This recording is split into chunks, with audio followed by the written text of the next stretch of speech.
conmigo se puede hacer un negocio muy bueno. Comprarme por lo que realmente valgo y venderme por lo que mis amigos dicen que valgo. Así que se puede hacer el negocio. Entonces, comenzamos.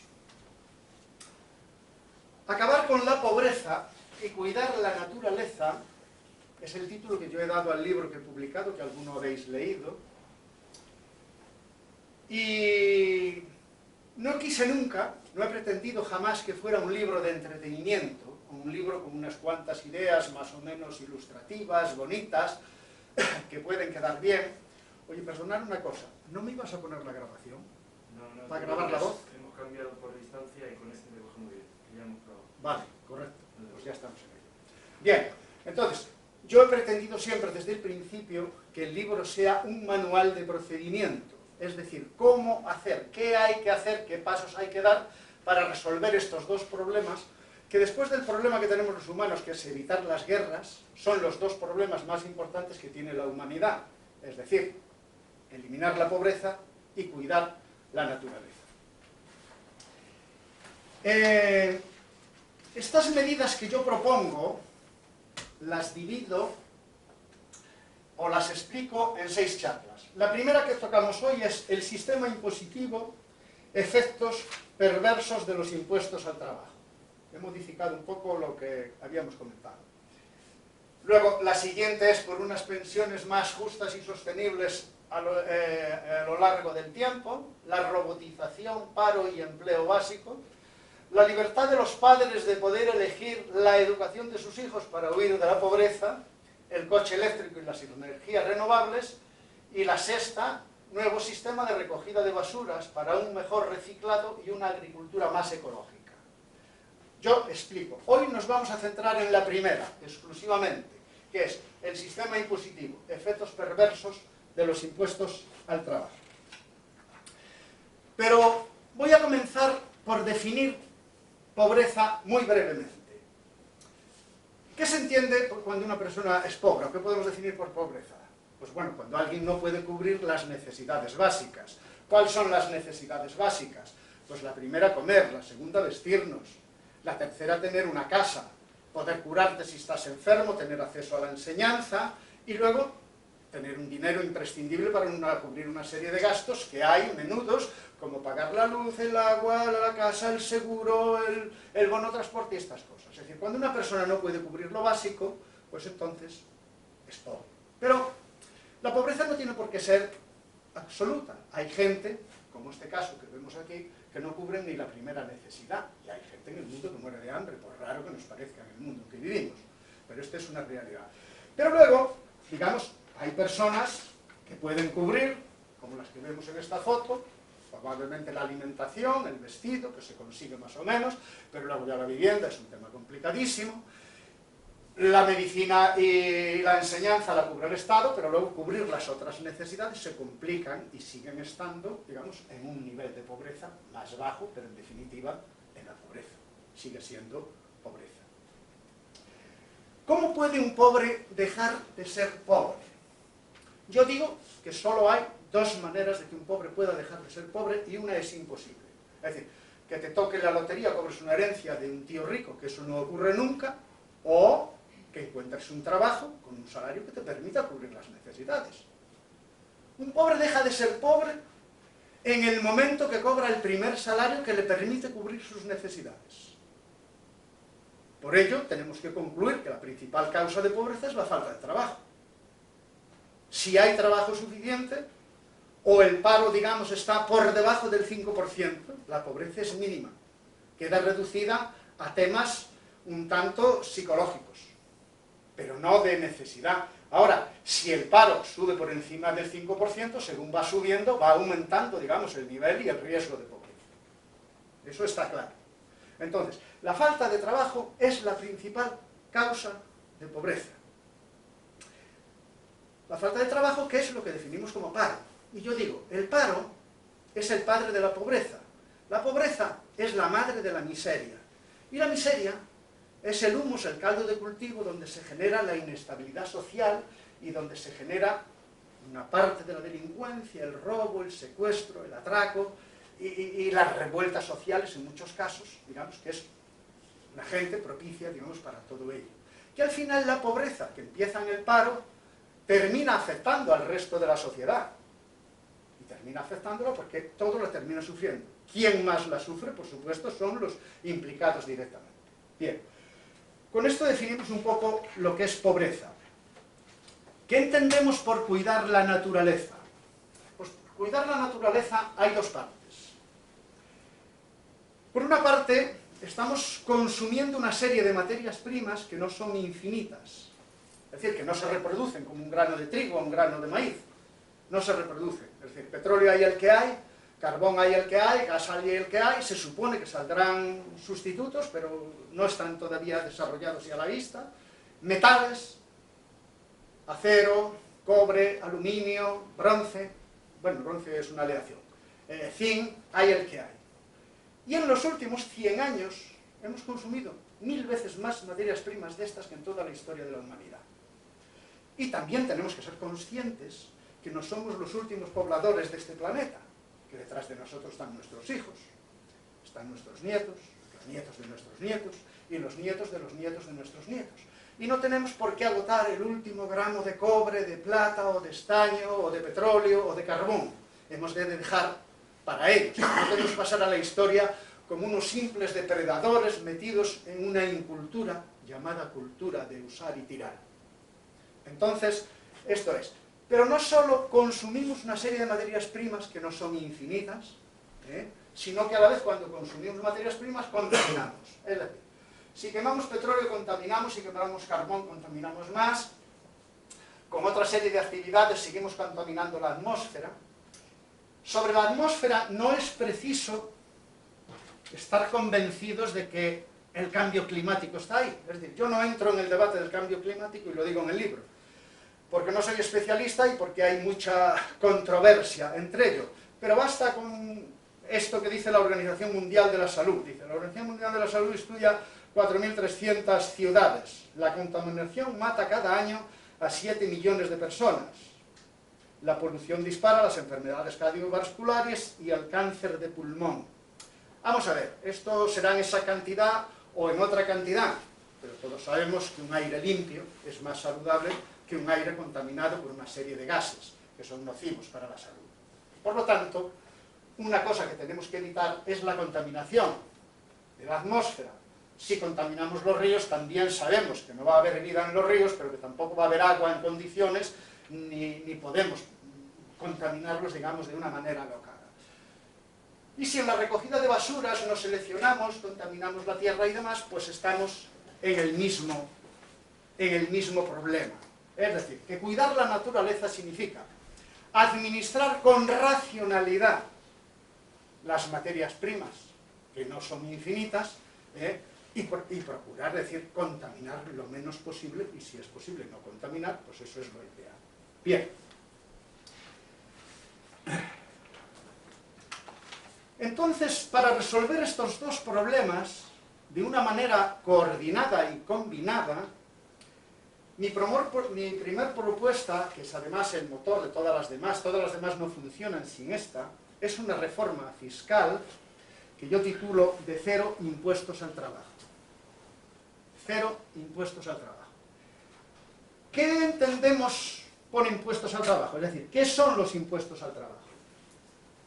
Pues sobre un salario de un trabajador, estos números son todos aproximados, no están ajustados al céntimo. Es decir, y están redondeados los decimales y puede haber un 1% arriba o un 1% abajo, de lo que nos movemos en esto. Un trabajador que gana al mes, que le cuesta a la empresa 2.051 euros, él va a cobrar 1.235, la seguridad social va a ser 672, que es el 33%, y el IRPF el 7%, 144 euros. Es decir, que del costo total de 1.051 euros, el 40% son impuestos al trabajo. La seguridad social es un impuesto al trabajo y el IRPF es un impuesto al rendimiento del trabajo. Es decir, esto es cómo está configurado actualmente. La configuración que yo propongo es cambiar los impuestos al trabajo, eliminarlos, por eso decimos y partimos de 0 impuestos al trabajo, y sustituirlos por un impuesto que puede ser del 5 o del 10%, que es el fomento de la reutilización y el reciclaje, un 10% de impuestos a las materias primas y un 25% de impuestos para financiar la seguridad social. Es decir, que pasamos la otra hoja y la... ¿Nos falta una, David? Esta, correcto. Esto es lo que tenemos actualmente, lo que vemos a nuestra izquierda. Y lo que yo propongo es el cuadro de la derecha. Es decir, el trabajador tiene que seguir cobrando lo mismo en un caso que en el otro. El Estado tiene que seguir recaudando lo mismo en un caso que en el otro. Es decir, que los ingresos del Estado no van a variar, ni los ingresos del trabajador. Pero en vez de gravar el trabajo directamente, el hecho de grabar, lo que se grava es el producto terminado. Es decir, al producto terminado le ponemos concretamente ese 40% que tenemos en el impuesto al trabajo, lo ponemos sobre el producto terminado. Vamos a ver qué ventajas tiene, qué efectos tiene sobre el empleo eliminar los impuestos al trabajo y cargarlos sobre las materias primas y el producto terminado. El primer efecto que tenemos es sobre los emprendedores. Los emprendedores ahora les han bajado la cuota de 300 euros a 50 euros por el primer año, pero en cuanto pasa el primer año ya estás enganchado otra vez. Es decir, que un autónomo hasta hoy, si no miramos, digamos, la excepcionalidad que hay hecha, pues arranca con 300 euros de seguridad social, más 100 y pico de IRPF, arranca todos los meses desde el minuto 1 que se da de alta con una carga de 400 euros. Hay muchos emprendedores que tienen tiempo, que tienen ganas, que tienen una idea, pero lo que no tienen es dinero. Entonces, si le quitamos la carga fija de la seguridad social y el IRPF, estaremos favoreciendo que la gente se puedan hacer autónomos. Y estaremos favoreciendo que lo único que va a perder es tiempo en realizar su experiencia. Pero ya no le estamos machacando de salida con 400 euros. Entonces, esto sería muy favorable, es decir, 0 impuestos al trabajo, es decir, para el autónomo favorecería en ese sentido. Los segundos beneficiarios de esto serían pequeñas y medianas empresas en momentos de crisis y también grandes empresas. Es decir, en un momento de crisis lo que más afecta a una empresa son los gastos fijos. Si nosotros quitamos los gastos fijos de los impuestos al trabajo, estamos reduciendo la carga de gastos fijos sobre personal un 40%. ¿Será más llevadera la crisis o será más fácilmente de superar la crisis con un 40% menos de costo sobre el trabajador que con un 40% más? Digamos que es otro factor, digamos, que ayuda a mantener, digamos, y a fomentar el empleo.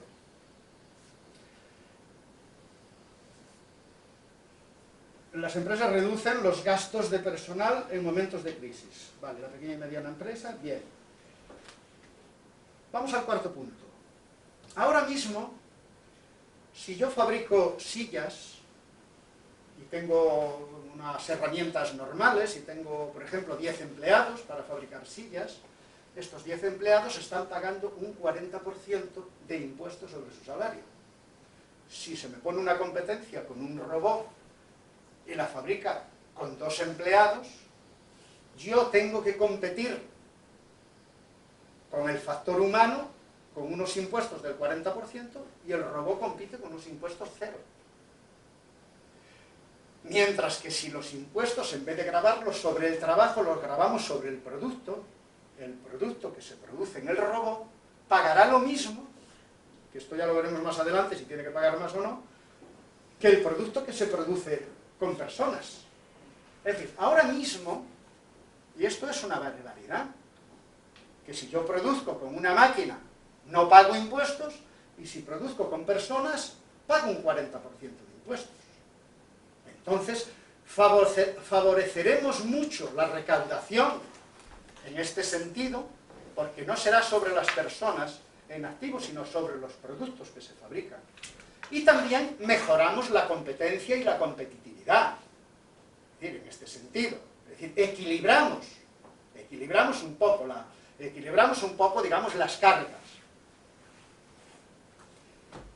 Hay un ejemplo sobre el pequeño comercio, y he tomado aquí Amazon, el Corte Inglés y Amazon.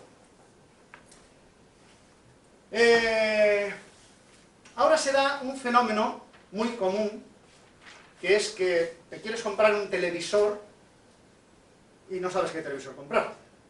Bueno, pues una tarde te vas al Corte Inglés. Vas al Corte Inglés, aparcas, vas a la exposición, los ves todos, miras uno, el otro, preguntas, te explican, te cuentan, y ya te haces una idea. Ya te haces una idea, digamos, de qué televisor me interesa, qué televisor me gusta. Lo tocas, va bien en las medidas del hueco que tienes, tal. Y luego dices, me lo voy a pensar, que es lo que hace mucha gente. Se va a casa, mira en Amazon el precio, y ve que vale 100 o 200 euros más barato, y lo compra en Amazon.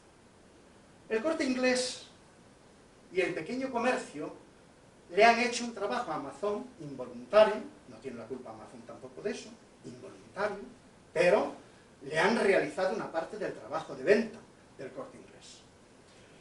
¿Y qué efecto recaudador tiene? Estos números también son aproximados, y veréis. Por cada televisor que vende el Corte Inglés por operario, Amazon vende 4, aproximadamente. Puede ser uno más o uno menos. Porque Amazon solo tiene una página web y un almacén. El Corte Inglés tiene un almacén, una página web, unas exposiciones, un aparcamiento, un personal de seguridad, es decir, que tiene un gasto muchísimo más elevado. El Corte Inglés y el pequeño comercio en general. Entonces, ¿qué hacemos? Que Amazon recauda, divide el Corte Inglés por operario repercutido sobre el televisor. Partimos de un valor de 100, el Corte Inglés le graba un 30%, del 30%, 12 son de impuestos. Estos impuestos Amazon los divide entre 4. No sé si queda claro el ejemplo. El Corte Inglés por televisor, como vende un televisor y Amazon vende 4, sus gastos salariales, pero ya no me meto con los salariales, sino sus impuestos, multiplica por 4 lo que recauda el Corte Inglés por televisor a lo que recauda Amazon por televisor. Amazon recauda un cuarto, Amazon y el resto del comercio electrónico. El Corte Inglés y el resto del pequeño comercio recaudan 4 veces más. Es decir, que un televisor en el Corte Inglés, pues recaudaría concretamente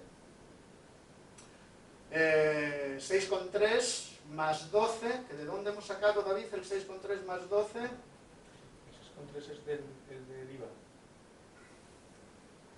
Ah, y 12 son los impuestos, 12 son los impuestos al trabajo, correcto. El 12 son los impuestos al trabajo y el 6,3 es el IVA. El Corte Inglés por televisor recauda 18,3. Amazon recauda de IVA 1,57 más los 3 de impuestos al trabajo, que recauda 4,57. Mientras el Corte Inglés tiene una carga fiscal que no puede competir con Amazon ni la pequeña tienda, con el comercio electrónico, tiene una carga fiscal por producto de 18,3, Amazon la tiene de 4,57. Esto es pegarse tiros a uno mismo por la espalda, es decir, no tiene sentido. Es decir, no tiene sentido que los impuestos sigan gravando a las personas y no a los productos. Porque generamos hasta una competencia desleal en lo que es el terreno fiscal. Es un contrasentido. No tiene pies ni cabeza que sigamos, digamos, en esta línea. ¿Por qué el Corte Inglés, un producto del Corte Inglés o de una pequeña tienda, después de contar con la desventaja que tiene, que le tiene que realizar un trabajo involuntario a Amazon, tiene que pagar más impuestos que el otro? No tiene sentido, pero no tiene sentido tampoco desde el punto de vista de recaudación. La recaudación es mucho más equilibrada si gravamos el producto que si gravamos a las personas. Si en la Edad Media, y en la Edad Media no, y en la Edad Moderna, ya hace 3 días, a los agricultores les llegan a cobrar un impuesto fijo, antes de sembrar, le prenden fuego al rey y a todo lo que le rodea. Ahí no se cobraban impuestos por arar la tierra, ni por sembrarla, ni por cuidar el fruto mientras crecía, ni por segarlo. Era un porcentaje de lo que de la cosecha, que es lo lógico. Es un porcentaje de la cosecha. ¿Qué propongo yo en esta reforma de impuestos? Que los impuestos se paguen en un porcentaje de las ventas que realizas. Y el que vende mucho recaudará más que el que vende poco, y todo será más equilibrado. Y fomentaremos el empleo. Queda un quinto punto. Fijaros, siguiendo con el televisor, vamos a hablar un ejemplo de un televisor importado y un televisor de fabricación nacional. Nosotros tenemos un televisor de valor 100, de valor 100, importado, con el 21%, no contamos aquí el margen comercial, que ya está tratado de otra manera, sale una venta de 121. 100 más 21%, el 21% son 21, el precio total de este televisor son 121. Y recauda 21.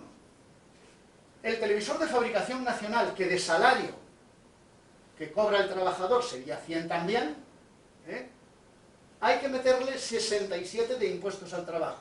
De lo que he dicho antes, de Seguridad Social y IRPF. ¿Por qué 67? Porque 67 es el 40% de 167. Por eso le pongo 67.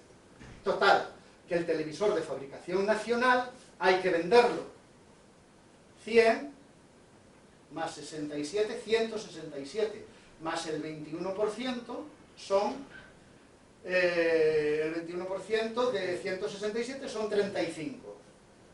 Total, que de impuestos el televisor nacional recaudaría 102 y el televisor de importación 21 sobre 100. Televisor de importación de fabricación nacional 102 y el televisor de importación 21, es decir, 5 veces más impuestos. Esto es otra barbaridad, es otra barbaridad. Es un arancel al revés. Antes se ponían los aranceles para proteger el producto nacional y que no le hiciera competencia al extranjero. Ahora se ponen aranceles al producto nacional vía impuestos al trabajo para favorecer el producto extranjero barato, tener mucho producto de usar y tirar. Esto es una barbaridad, pero una barbaridad como la copa de un pino. Total, que el televisor de fabricación nacional, que nos cuesta de salario 100, igual que el de importación, puesto por ejemplo, más 102 de impuestos, hay que venderlo en 202, mientras que este de importación en 121 se puede vender. Es decir, que hay 80 de diferencia. ¿Cuál es el resultado? Que no se puede fabricar porque no se puede competir, porque a la hora de comprar no miramos si es nacional y vale el doble, o es de importación. Decimos, qué bonito, qué barato y qué bien. Eso la inmensa mayoría. ¿A qué lleva eso? Pues a la destrucción de la industria en todos aquellos países que los impuestos al trabajo gravan de esta manera. Esto es un sinsentido, es una sinrazón.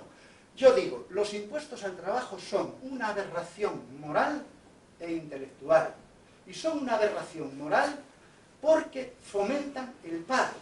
El paro es el padre de la pobreza la madre de la miseria, y la miseria ya sabemos las consecuencias que tiene para la sociedad. Los impuestos al trabajo fomentan el paro, la pobreza y la miseria. Para un momento, para. Bien, pues como decía, esto es un disparate que tiene que ser corregido, antes o después, no sé quién tomará la iniciativa, pero alguien lo tiene que corregir, porque produce un desequilibrio y genera una serie de productos baratos de usar y tirar, que van precisamente contra el cuidado de la naturaleza. Bien, ahora vamos a ver qué efectos tiene sobre el cuidado de la naturaleza, lo que hemos dicho antes que hay que hacer para cuidar la naturaleza, qué efectos tiene retirar los impuestos al trabajo y cargarlos sobre las materias primas y el producto terminado. El primer efecto que tenemos es que si nosotros reducimos el costo de mano de obra vía impuestos un 40% y eso lo cargamos sobre las materias primas, lo que hacemos es encarecer las materias primas y abaratar el trabajo. Por lógica, tenderemos a emplear más mano de obra y a ahorrar en costos de materias primas. Ahora mismo la materia prima es muy barata y entonces se tiende a ahorrar en mano de obra, que es lo caro. Fijaros si es la materia prima barata, que el acero ha llegado a estar, creo que a unos 400 euros la tonelada, que es el precio del agua en un gran supermercado. El acero hay que sacar el mineral de la mina, transportarlo, refinarlo, producirlo, montarlo en almacén. Bueno, pues ha llegado a estar el acero a ese precio, lo cual ha metido a ArcelorMittal en una crisis, digamos, en ese sentido. Pero quiero decir que no tiene sentido unas materias primas tan baratas. Es decir, no benefician en nada el desarrollo, lo perjudican. Nosotros tenemos que reducir el costo de mano de obra para emplear más mano de obra y reducir el consumo de materias primas. Si encarecemos las materias primas, como es natural, el reciclaje, la reparación y la reutilización de componentes mejorará. ¿Por qué no es rentable ahora mismo reciclar muchos plásticos y muchos productos? Porque la materia prima es muy barata. La materia prima virgen para competir es muy barata y el costo de reciclado por mano de obra pasa por encima del costo de extraer de una mina o de extraer de un pozo de petróleo. La tecnología ha avanzado tanto que ha abaratado muchísimo sacar hierro de las minas o carbón o sacar petróleo, es decir, lo ha abaratado muchísimo. Entonces no competimos. Ahora, si las encarecemos porque le quitamos los impuestos al trabajo, porque les quitamos los impuestos a las personas y los pasamos sobre las materias primas, pues ya estamos restableciendo un equilibrio. Y no por ello se va a dejar de consumir cosas, no. Se van a reutilizar, se van a reciclar y van a surgir otras. ¿No veremos plásticos tirados por las calles? Claro que no veremos plásticos tirados por las calles. Ahora los plásticos se tiran porque no valen nada. Y recogerlos no te dan nada. Casi no te dan nada por el cartón. Decía otro día, me dijo que pagan el cartón a 4 céntimos. 4 céntimos no dan para recoger cartón. Hay que medio tirarlo. Y sobra, que luego ya os contaré. Entonces, ¿qué hay que hacer? Encarecer, pasarle los impuestos que están gravando a la persona, que graven a las materias primas. Y entonces los plásticos será muy rentable recogerlos, porque yo no veo tirado por la calle trozos de cobre, tiene un precio. Tampoco veo trozos de estaño, ni trozos de aluminio, casi ni trozos de hierro, que tiene precio. Lo que no tiene precio, lo tiramos, lo quemamos, lo mandamos al basurero, hacemos esto. Entonces, hay que darle valor. Es decir, a los residuos hay que darles valor para poder entrar, digamos, en una economía de usar, reutilizar y reciclar. Usar, reutilizar y reciclar. Llegará un momento, cuando se le dé valor a las materias primas, en que los coches reutilizarán en el modelo nuevo un 80% de las piezas del viejo. No fundirán todo como se hace ahora, no, no. Muchas piezas simplemente se cambiarán, se revisarán, se hará lo que sea, pero llegará un momento, que eso es lo suyo, que es administrar con racionalidad las materias primas, es decir, lo que no es infinito. No tenemos por qué dejar de cambiar de coche, ni parar el consumo, ni ninguna cosa. No hace falta. Solo hay que entrar en una cultura, ir contra la incultura de usar y tirar, y entrar en una cultura de usar, reutilizar y reciclar. Esa es la base. Si encarecemos los plásticos, surgirán envases alternativos. Una cosa que es un disparate es el vaso para beber agua o el platito de plástico que lo embadurnas un poco con comida o con una tarta y lo tiras. Eso no puede ser de plástico. Eso tiene que ser de un material biodegradable, que ya los hay, que lo eches al cubo de la basura y que todo ello se convierta en abono en su momento. Pero no puede ser de plástico. Hay cosas que no pueden ser de plástico. Y evitamos el plástico en cuanto le pongamos suficientemente impuesto y sea muy rentable la alternativa al plástico. Mientras no hagamos la alternativa al plástico muy rentable, no hay nada que hacer. Y por último, las energías renovables, que ahora tienen que competir con un petróleo barato, con un carbón barato, serán mucho más rentables en cuanto le pongamos unos impuestos que le doblemos, por ejemplo, el carbón o al petróleo, a los derivados, pues serán mucho más competitivas las energías renovables con las ahora de origen fósil. Es decir, que eso sufrirá un gran desarrollo. Y sufrirá un gran desarrollo, pero vía interés, vía comercial y vía beneficios. No hacen falta subvenciones, no hace falta echar dinero. No hay que echar dinero en nada. Hay que usar con racionalidad, con sentido común, lo que tenemos, que es lo que necesitamos. Serán más competitivas, no contaminantes. Pongo yo aquí un ejemplo, siempre, que cuando vinieron los supermercados a Madrid, que os acordaréis, algunos, los carros del supermercado, que ponían unos carteles en distintos sitios que los dejáramos allí aparcados, que era el sitio ideal. Pero no dejábamos los carros, había 5 aquí, 6 allí, 7 en el otro lado. Hasta que a alguien se le ocurrió ponerle un monedero, y cada vez que coges un carro tienes que meter una moneda.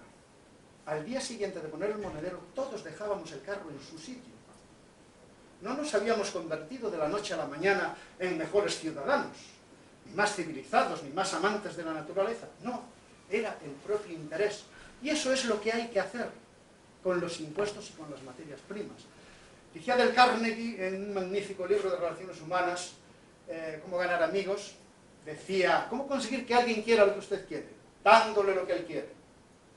¿Qué nos da el del carro? La moneda, que es lo que queremos recuperar. ¿Cuándo recuperaremos o llevaremos el envase para que sea lavado? Y pues, cuando nos den dinero por ello. Y si no lo hago yo, porque soy muy chulo, muy listo, lo hará otro encantado de la vida. Si alguien deja un carro perdido con una moneda, otro lo coge y lo aprovecha. No habrá un plástico tirado por la calle, ni habrá un papel, si le damos valor. Y le damos valor trasladando los impuestos al trabajo sobre las materias primas. No veremos estos espectáculos que vemos ahora mismo, montañas de neumáticos ardiendo, porque es mucho más caro recauchutar un neumático que recuperarlos. Es mucho más barato traer un neumático nuevo. Ahora, el día que la materia prima para fabricar un neumático cueste el doble o el triple, entonces será rentabilísimo hacer neumáticos ecológicos. Del neumático solo se gasta un 10%, ni llega un 10% de la banda de rodadura. Es muy poco lo que se consume del neumático. El neumático, si se desarrollara para la vida del coche, sería otra cosa. Y no hay por qué estar tirando y amontonando neumáticos con subvenciones, y venga subvenciones, y venga de todo. Con los plásticos exactamente lo mismo. El día que eso tenga valor no acaba ahí recogiéndose después, acaba ya directamente. El día que eso tenga valor nos pagarán por la basura. No pagaremos porque retiren la basura, nos pagarán por la basura. Esta es la realidad y este es el efecto que tiene sobre las materias primas. Bien, y ya acabamos. Muy rápido va esto. Inconvenientes que tiene esto. Los inconvenientes, dicen algunos, no te dejarán en la Comunidad Económica Europea, vas contra la globalización, contra el libre mercado, es un arancel más, es imposible. Y algunos dicen que va hasta contra los mandamientos de la ley de Dios y contra los mandamientos del libre mercado, mis propuestas. Yo digo, es falso. Y es falso por la sencilla razón. Lo que yo propongo es un impuesto especial, como los impuestos que tenemos actualmente a la electricidad, los que tenemos a los combustibles, que son del 50%, el de la electricidad debe ser del 60%, los impuestos al alcohol. Impuesto al alcohol, paga el mismo impuesto una botella de whisky que tiene 40 grados, que viene de Escocia, que una que se haga en Segovia de 40 grados. Y la Comunidad Económica Europea no lo echa abajo ni va contra ello. Cada uno tiene libertad para poner los impuestos en la electricidad de su uso doméstico.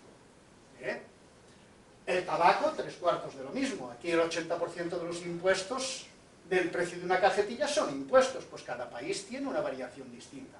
Es decir, que esta medida la puede tomar cualquier país, aun dentro de la Comunidad Económica Europea, por su cuenta y libre. No necesita para nada, digamos, el consenso de la Comunidad Económica Europea, ni de los de Bruselas, ni de estos ni de los otros, porque entraría dentro de los impuestos especiales. Las telecos les pusieron un impuesto que creo luego lo echaron abajo para financiar Televisión Española. El impuesto que tenemos de matriculación de vehículos, que en muchos países no existe. En España existe y está en función del caballaje, porque lo miden por la contaminación. Son una serie de impuestos, el impuesto que quieren poner ahora a las tecnológicas, a Google, a Amazon, no sé si la meten dentro de esas, a Facebook y al otro, le quieren poner un impuesto para financiar la seguridad social. Lo veo bien. Lo veo bien. Entonces, no hay ninguna razón para que esto, no hay ninguna razón externa para que esto no se pueda hacer.